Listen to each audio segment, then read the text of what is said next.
A girl woke up to find something disgusting shoved in her mouth. She instinctively reached up to touch it, but a collar was locked tight around her neck. Yoga looked around in terror. Across from her crouched another woman in the exact same situation. But Crystal wasn't nearly as panicked. Instead, she removed a pin from her name tag, rubbed it against her hair to create static electricity, placed a leaf in water, and easily figured out which direction they were facing.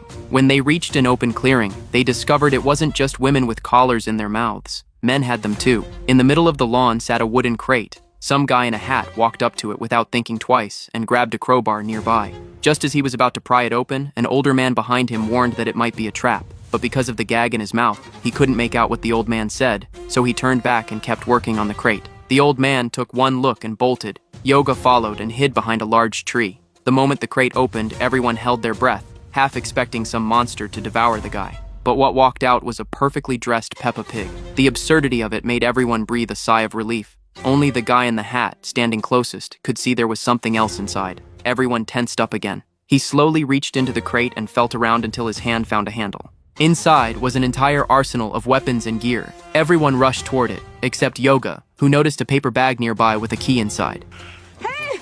She called out to Trucker and actually managed to unlock her collar. Working together, they freed themselves and started dividing up the weapons. That almost hit me. Who would have thought such a beautiful girl would only last 3 minutes before getting killed? Trucker didn't stick around. He immediately repositioned. Another woman was still hiding in the crate, and she pointed toward a bunker across the field. That's when Trucker finally spotted the enemy. But then some guy charged in with dual Gatling guns blazing. Seeing that, the woman ran in the opposite direction. Miraculously, the bullets missed her. She was just about to reach the tree line. Just when Trucker thought she'd been killed too. Turns out Trucker wasn't the main character either. The remaining survivors made a desperate dash for the forest, but an iron fence blocked their path. They stripped off their clothes to pad the barbed wire and started climbing. When only one old man was left, a volley of arrows came flying. No! The old man gave up on escaping and raised his pistol to fight back. The other three turned and ran. He kept firing wildly while stumbling around. A wave of arrows sailed over his head, but he didn't flinch. One by one, the prey kept dying. So who exactly was the main character? Once inside, Staten nervously searched the place. After confirming only a terrified elderly couple was there, the group finally let their guard down. They barricaded the door with shelves, then asked about the area. The woman running the store said it was a small island that rarely got visitors. Staten borrowed their phone and actually got through to the police. He had no idea where he was, so he just asked them to trace the number. The person on the other end agreed immediately, which actually made Staten suspicious. Since when were cops this accommodating? The three thought rescue was on its way. One woman even relaxed enough to start eating. But the next second, she looked like she was choking. Her face grew pale and she collapsed, foaming at the mouth. That's when they realized she'd been poisoned, but it was too late. The elderly couple put on gas masks and tossed out a canister of poison gas. They were hunters too. Just to make sure the other one was dead, they kicked the canister right in front of the man so he could get a good lungful. The woman then tidied up the scattered merchandise and turned on the exhaust fan. After cleaning up the bodies, everything looked normal again, ready for the next round of hunting. Then a voice came through on their radio. A fellow hunter said a target was approaching. The woman stood by the window watching, and when she saw someone coming, she slipped back into her innocent shopkeeper act. Crystal walked in without any panic and asked for a pack of cigarettes. She even pulled a $100 bill from her pants leg. While the woman was making change, the man had already quietly grabbed his shotgun. But the change tipped Crystal off. It was $1 short.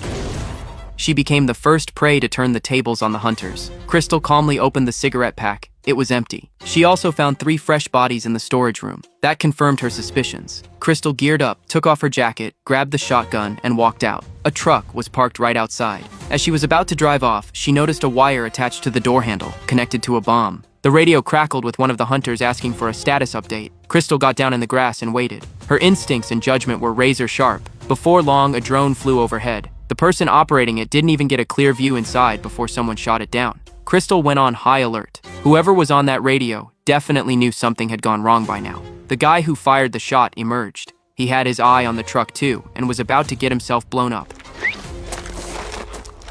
Crystal stood up and warned him about the bomb underneath. The man lowered his rifle. To cover their tracks, they headed for the railroad on foot. Following the tracks was their best shot at escape. As they walked, they heard a rumbling sound. Crystal knew a train was coming. They planned to jump on when it slowed down for a turn. Despite being a woman, Crystal was just as fast. She jumped on first and pulled the heavy-set man up behind her. Then they heard noise from the front of the car. A group of migrants was hiding inside. They were speaking some foreign language neither could understand, but the man didn't trust them.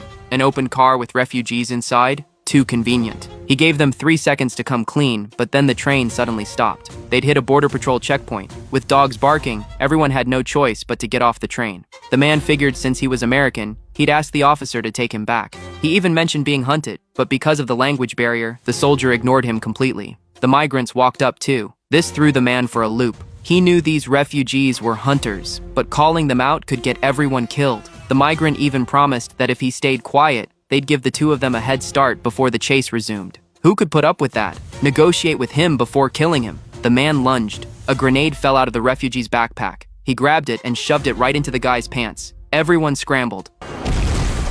After all that chaos, Crystal and the other refugees were locked up. This was a refugee detention center. Crystal was brought before the commanding officer. She had no passport, so she just explained what had happened. A white-haired old man had arrived before her, but when they mentioned the hunt, the officer dismissed them both as crazy. Soon, a special envoy from the embassy arrived. Dawn told him everything. The two kept rambling, but Crystal hadn't said a word the entire time. She quietly grabbed a nearby handle and lifted both feet.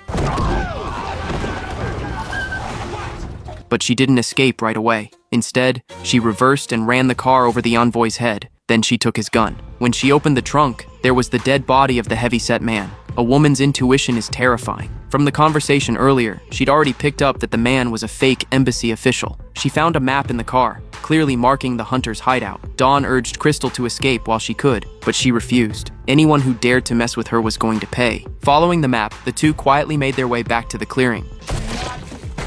Hey, bitch. Crystal clearly had training. She used the stairwell corner for cover and scattered the group. After all, these were just bored rich people with nothing better to do. Throwing Crystal in there was like tossing a wolf into a sheep pen. She pressed against the wall, watching their movements. A man was creeping closer. Then an arrow flew at her, shot by another woman, who looked so frantic Crystal almost laughed. After dealing with her, Crystal scanned the area. The last person had a submachine gun right in front of him, but he was a second too slow.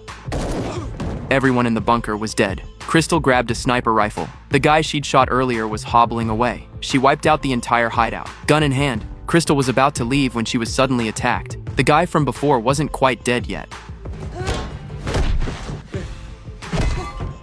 Crystal picked up her gun, ready to interrogate him about who was behind all this. Dawn came down too, but the woman refused to say a word. Then a voice came through the radio, and they called the old man by name. He was a hunter too. Crystal raised her gun instantly. After eliminating every threat, Crystal sent a message through the radio. Then I guess you better come and get me. Hearing Athena's taunt pushed Crystal to her breaking point. She walked over to the man. He was a consultant the wealthy had hired. Crystal had her own frustrations from everyday life. This hunt had become her outlet. When he refused to give up Athena's location, she pressed down on his wound.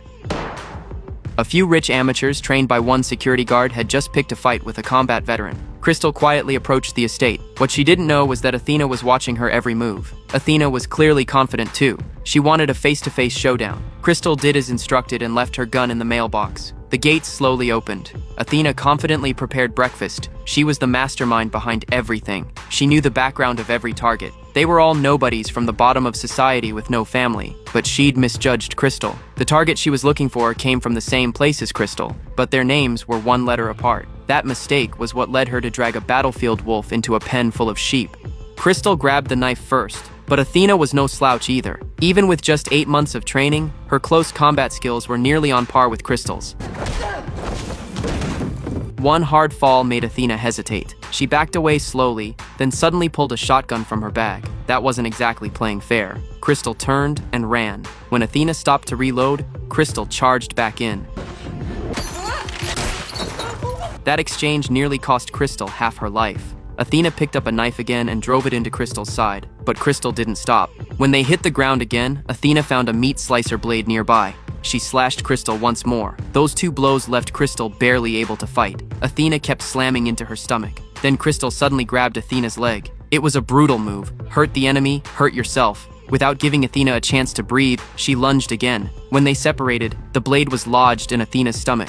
She slowly went still. Finally, Crystal lifted her shirt, grabbed a blowtorch, and cauterized her wound right there. When it was done, she changed into clean clothes and became the new master of the estate. This movie is seriously entertaining, an absolute thrill ride. Halfway through, I still couldn't figure out who the main character was. And honestly, just for Crystal's looks and physique alone, it's worth checking out the original film.